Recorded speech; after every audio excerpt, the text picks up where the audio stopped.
আর এইটা পুলিশ কেন বলছে না যে মার্ডার কেসের একজন আসামি যে প্রমাণ করলো যে সে পুলিশকে গুলি করে পালাতে পারে, তাকে নিয়ে যাওয়ার জন্য যে পুলিশ ভ্যানে যে পুলিশ অফিসারদের ডিটেল করা হয়েছিল তাদের কাছে অস্ত্র ছিল কিনা, থাকলে কি ছিল, এবং যদি অস্ত্র থেকে থাকে তাহলে পুলিশের লোকেরা একটাও গুলি কেন করলো না। ওই যে স্যালাইনে মৃত্যু হয়েছে এবং এই স্যালাইন না সরানোর জন্য স্বাস্থ্যমন্ত্রী, স্বাস্থ্য সচিব এরা দায়ী। এদের অপরাধটা ঢাকার জন্য অন্যদিকে দৃষ্টি ঘোরানোর জন্য সাসপেন্স করা হয়েছে বা তদন্তের আদেশ দেওয়া হয়েছে। যার বিরুদ্ধে বিচার প্রক্রিয়া চলল তার বিরুদ্ধে চার্জশিট দেওয়া হয়েছিল, তার বিরুদ্ধে প্রমাণ পাওয়া গিয়েছিল। যে যতটা গণমাধ্যমে দেখানো হয়েছে যে আমাদের ভিকটিম লেডি ডাক্তারের যৌনাঙ্গ থেকে যে ভ্যাজাইনাল সব কালেক্ট করা হয়েছিল তাতে এই যার বিচার চলল তার সিমেন পাওয়া গিয়েছে। এটা কিন্তু কনক্লুসিভ প্রুফ। তো তিনি মার্ডার করেছেন কিনা সে ব্যাপারে সন্দেহ থাকতে পারে। এই ভ্যাজাইনাল সোয়াবটা যদি ঠিকভাবে কালেক্ট করা হয় এবং যেটা কালেক্ট করা হয়েছে সেটা যদি ল্যাবে পাঠানো হয়ে থাকে এবং ল্যাবে যদি এটা ঠিকঠাক পরীক্ষা করা হয়ে থাকে এবং তার ফলে যদি এই রেজাল্ট দেয় তাহলে কিন্তু রেপটা সন্দেহাতীতভাবে প্রমাণ হয়ে যাবে। এবং এখানে যে ধারাগুলো আছে তাতে কিন্তু মৃত্যুদণ্ডও আছে। এই একজন সিভিক ভলেন্টিয়ারকে বাঁচানোর জন্য প্রমাণ লেপটের চেষ্টা করছিলেন কলকাতা পুলিশের সিপি থেকে আরম্ভ করে সব লোকেরা বা মেডিকেল কলেজের প্রিন্সিপাল এবং অন্যান্য লোকেরা, এটা মনে হয় না। এখানে যে ধারাগুলো আছে তাতে কিন্তু মৃত্যুদণ্ডও আছে। এখানে শাসক দলের নেতাদের সঙ্গে কেন্দ্রের শাসক দলের নেতাদের যে সমঝোতা আছে তার ফলে সেখানকার শাসক দলের নেতাদের দিয়ে সিবিআইকে প্রভাবিত করা হয়ে থাকতে পারে। না, প্রশিক্ষণ প্রাপ্ত কি না তার প্রমাণ তো গোয়ালপুকুরে যারা আসামি নিয়েছিলেন তারা দিয়ে দিয়েছে। তো উনি মুখে বললে কি প্রমাণ হবে যে প্রশিক্ষণ প্রাপ্ত? তো সাংবাদিকদের সামনে এসব বলে কি হবে? উনি সেগুলো এসপিদের, থানার ওসিদের ব্রিফ করুন না, তাতে কাজ হতে পারে। আমি বলছি দেখুন, গোয়ালপুকুরের ব্যাপারে পুলিশ যে ব্যাপারগুলো কিছুতেই বলছে না, এইটুকু জানা যাচ্ছে তাকে রায়গঞ্জ জেল থেকে ইসলামপুরের কোর্টে নিয়ে যাওয়া হয়েছিল, কোর্ট থেকে ফেরত আনা হচ্ছে। তো তার কাছে অস্ত্র কি করে আসলো? যদি প্রশিক্ষণপ্রাপ্ত পুলিশের লোকেরা নিয়ে যাওয়া, নিয়ে আসা এবং আদালতে যখন আসামি ছিলেন তখন তার উপর প্রশিক্ষণ পাওয়ার মতো নজর রাখতেন। তো মুখে বললে তো হবে না, কাজে সেগুলো হতে হবে। দেখুন, সেখানে যে আসামি পালিয়েছে পুলিশকে গুলি করে, সে আসামি ছাড়া আরো দুজন মহিলা আসামি ছিলেন, এবং যে দুজন পুলিশ গুলি লেগেছে সে ছাড়াও তো আরো পুরুষ পুলিশও ছিলেন, দুজন মহিলা পুলিশও ছিলেন। তো এটা কেন বলা হচ্ছে না যে মার্ডার কেসের আসামি যারা নিয়ে যাচ্ছিল তখন এই পুলিশ অফিসারদের কাছে কি আগ্নেয়াস্ত্র ছিল, আদৌ আগ্নেয়াস্ত্র ছিল কিনা, এই ব্যাপারটা কোনো পরিষ্কার হবে না। মার্ডার কেসের আসামি নিয়ে যাবে, রাস্তায় থেমে তাকে ইউরিন পাস করার জন্য না, কি দরকার ছিল সেটা তো প্রশিক্ষণ যা বলে তাতে এটা অনুমোদন করে না। তো ইউরিন এমন একটা জিনিস, দরকার হলে সে গাড়িতে করবে, তারপরে গিয়ে সে জেলখানায় গিয়ে কাপড় চেঞ্জ করবে, কিন্তু তাকে নামানো হয় সে গুলি করে চলে গেল। এটা কিন্তু পুলিশের ব্যর্থতা, এ ব্যাপারে কোনো রকম সন্দেহ নাই। আরো যেটা বড় প্রশ্ন উঠছে যে যদি আসামির কাছে অস্ত্র থেকে থাকে সত্যি, তাহলে সেই অস্ত্রটা হয় জেল থেকে বের করার সময় তার কাছে এসেছিল, অথবা তাকে কোর্টে নিয়ে যাওয়ার সময় এসেছিল, অথবা কোর্ট লকআপে থাকার সময় তার কাছে এসেছিল, অথবা কোর্ট লকআপ থেকে যখন নিয়ে আসছে তখন এসেছিল। এর বাইরে তো হবে না। তো তাহলে তো সব জায়গায় পুলিশের নজরদারি ছিল, তারপরে যে ঘটেছে তার মানে সেটা পুলিশের ব্যর্থতা। আর এইটা পুলিশ কেন বলছে না যে মার্ডার কেসের একজন আসামি যে প্রমাণ করলো যে সে পুলিশকে গুলি করে পালাতে পারে, তাকে নিয়ে যাওয়ার জন্য যে পুলিশ ভ্যানে যে পুলিশ অফিসারদের ডিটেল করা হয়েছিল তাদের কাছে অস্ত্র ছিল কিনা, থাকলে কি ছিল, এবং যদি অস্ত্র থেকে থাকে তাহলে পুলিশের লোকেরা একটাও গুলি কেন করলো না? দেখুন, ডিজির উপরে তো পুলিশ মন্ত্রী, মুখ্যমন্ত্রী। 22শে মার্চ খুব সম্ভবত বগটুয়ের ঘটনার পর ওখানে দাঁড়িয়ে সাংবাদিকদের সামনে পুলিশ মন্ত্রী কি বলেছিলেন? যত বিস্ফোরক আছে, যত যন্ত্রপাতি আছে উদ্ধার করতে হবে, যারা উদ্ধার করবে তারা পুলিশে থাকবে, যারা ফুর্তি করে বেড়াবে তাদের পুলিশে থাকার দরকার নাই। তো উদ্ধার যে হয়নি সেটা তো আপনি দেখছেন, মালদার ইংলিশ বাজার, গোয়ালপুকুর বা কালিয়াচক, ডোমকলের কথা আপনারা যেগুলো বলছেন, তো এই যে উদ্ধার করেনি তাদের জন্য কজন পুলিশের চাকরি গিয়েছে? একজনেরও যায়নি। তো এগুলো কথার কথা। তো আপনি যে পুলিশ অফিসারের কথা বলছেন তার বিরুদ্ধে অভিযোগটা কি? যে শাসক দলের লোকদের বাঁচানোর জন্য তিনি প্রমাণ লোপাট করেছেন।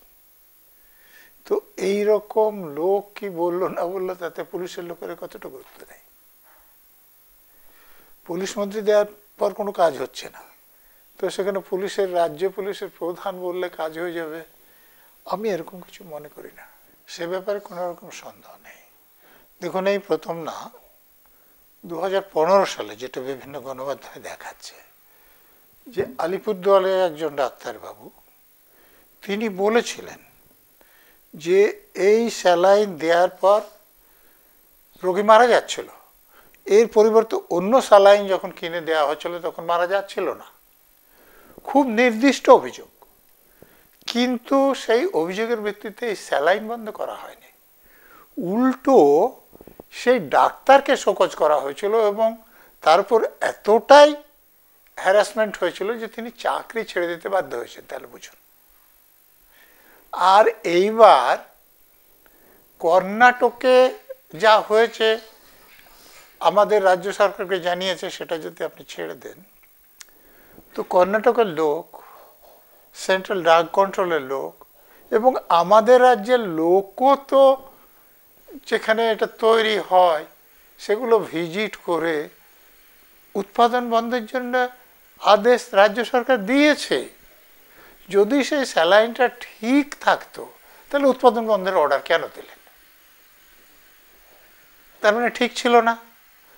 তো যখন উৎপাদন বন্ধ করার অর্ডার দেয়া হলো, আপনার জন্য হাইকোর্টেও প্রশ্নটা উঠেছে যে তাহলে তখন সেই কোম্পানির যার উৎপাদন বন্ধ করা হচ্ছে সেই স্যালাইন যেগুলো স্টোরে আছে বা হাসপাতালে আছে সেগুলো সরিয়ে অন্য স্যালাইনগুলো ওখানে দেওয়া হলো না। এটা স্বাস্থ্যমন্ত্রীর গাফিলতি, স্বাস্থ্য সচিবের গাফিলতি, তার অধীনে যারা রিপোর্ট দিয়েছেন তাদের গাফিলতি। তো তারা যদি রিপোর্ট দেয় তো তাদের নিজেদের গাফিলতির কথা তারা বলবে। তারা নিজেদের গাফিলতি ঢাকার জন্যে, আসল কারণ থেকে দৃষ্টিটা সরানোর জন্যে, মমতা ব্যানার্জিকে রক্ষা করার জন্যে, এই হেলথ সেক্রেটারিকে রক্ষা করার জন্যে বা তার অধীনে যে লোকগুলোকে রক্ষা করার জন্যে ডাক্তারদের বলির পাঠা করছেন। আমি ধরে নিলাম সিনিয়র ডাক্তার থাকা দরকার ছিল, আমি কিন্তু জানি না এটা, ডাক্তারবাবুরা এটা ভালো বলতে পারবেন যে কী প্রোটোকল আছে। সিনিয়র ডাক্তার ছাড়া যে পিজিটি যারা মাস্টার ডিগ্রি করছেন তারা অপারেশন করতে পারেন কি না এই নিয়ম আমার জানা নেই, ডাক্তারবাবুরা বলতে পারবেন। আমি ধরে নিলাম যে যদি জুনিয়র ডাক্তারদের একার অপারেশনের কথা নয়, সিনিয়র ডাক্তাররা থাকার কথা, যে সিনিয়র ডাক্তার থাকার কথা ছিলেন না তার বিরুদ্ধে আপনি ব্যবস্থা নিন না, কে আপনাকে মানা করেছে? কিন্তু যে জুনিয়র ডাক্তাররা তারা তো ডিউটিটা করেছে, একজন লোকের অপারেশন দরকার তারা অপারেশনটা করেছে, তাদের এর জন্য দোষী করা তো খুবই অন্যায় কথা, এটা হওয়া উচিত নয়। আমার ব্যক্তিগত ধারণা যে ওই যে স্যালাইনে মৃত্যু হয়েছে এবং এই স্যালাইন না সরানোর জন্য স্বাস্থ্যমন্ত্রী, স্বাস্থ্য সচিব এরা দায়ী। এদের অপরাধটা ঢাকার জন্যে অন্যদিকে দৃষ্টি ঘোরানোর জন্য সাসপেন্ড করা হয়েছে বা তদন্তের আদেশ দেওয়া হয়েছে। এই মামলাটাতে যেভাবে পুলিশ প্রমাণ লোপাট করার চেষ্টা করছিলেন বা মিথ্যে খবর দিচ্ছিলেন, বাবা মাকে আত্মহত্যার কথা বলছিলেন, এমনকি পুলিশের কাছে যখন খবর দিয়েছেন তখনও সেটাকে ডেথ না বলে আনকনসাস বডি বলেছেন। হাসপাতাল কর্তৃপক্ষ এবং পুলিশের লোকেরা এটাকে আত্মহত্যা বলে চালানোর চেষ্টা করছিলেন জুনিয়র ডাক্তারদের আন্দোলনের ফলে এবং তাদের সঙ্গে সাধারণ মানুষ যোগ দেওয়ার ফলে, এবং হাইকোর্ট মামলাটা কলকাতা পুলিশের হাত থেকে সিবিআইকে দিয়ে দেওয়ার ফলে সেটা সম্ভব হয়নি। তবে এই একজন সিভিক ভলেন্টিয়ারকে বাঁচানোর জন্য প্রমাণ লোপাটের চেষ্টা করছিলেন কলকাতা পুলিশের সিপি থেকে আরম্ভ করে সব লোকেরা বা মেডিকেল কলেজের প্রিন্সিপাল এবং অন্যান্য লোকেরা, এটা মনে হয় না। অতএব উপরে কিছু অপরাধী আছেন যাদের এখনো বাইরে আনা হয়নি বা যায়নি। সিবিআই অনেকদিন ধরে তদন্ত করছে, তারা দেশের সব থেকে নামকরা তদন্তকারী সংস্থা, তাদের এ ব্যাপারে সফল হওয়ার আমি আশা করেছিলাম, এখন পর্যন্ত সেটা দেখা যায়নি। যার বিরুদ্ধে বিচার প্রক্রিয়া চলল তার বিরুদ্ধে চার্জশিট দেওয়া হয়েছিল, তার বিরুদ্ধে প্রমাণ পাওয়া গিয়েছিল। যে যতটা গণমাধ্যমে দেখানো হয়েছে যে আমাদের ভিকটিম লেডি ডাক্তারের যৌনাঙ্গ থেকে যে ভ্যাজাইনাল সব কালেক্ট করা হয়েছিল, তাতে এই যার বিচার চলল তার সিমেন পাওয়া গিয়েছে। এটা কিন্তু কনক্লুসিভ প্রুফ। তো তিনি মার্ডার করেছেন কিনা সে ব্যাপারে সন্দেহ থাকতে পারে। এই ভ্যাজাইনাল সোয়াবটা যদি ঠিকভাবে কালেক্ট করা হয় এবং যেটা কালেক্ট করা হয়েছে সেটা যদি ল্যাবে পাঠানো হয়ে থাকে এবং ল্যাবে যদি এটা ঠিকঠাক পরীক্ষা করা হয়ে থাকে এবং তার ফলে যদি এই রেজাল্ট দেয়, তাহলে কিন্তু রেপটা সন্দেহাতীতভাবে প্রমাণ হয়ে যাবে। এবং এখানে যে ধারাগুলো আছে তাতে কিন্তু মৃত্যুদণ্ডও আছে। এখন প্রশ্ন হচ্ছে অন্য আসামিদের বিরুদ্ধে চার্জশিট দেয়া হবে না, সিবিআই এটা এখনো বলেনি, কিন্তু অনেকটা সময় চলে গিয়েছে এবং দুজন আসামির যে জামিন হয়ে গেল সেটা আপনারা জানেন যে মামলার যে ধারাগুলো থাকে তারপর সাজা কতদিনে নির্ভর করে। যদি মৃত্যুদণ্ড বা যাবজ্জীবন কারাদণ্ড হবে এরকম সাজা থাকে তাহলে 90 দিন পর্যন্ত, এবং অন্যান্য মামলায় 60 দিন পর্যন্ত ম্যাজিস্ট্রেট কাউকে কাস্টডিতে দিতে পারেন।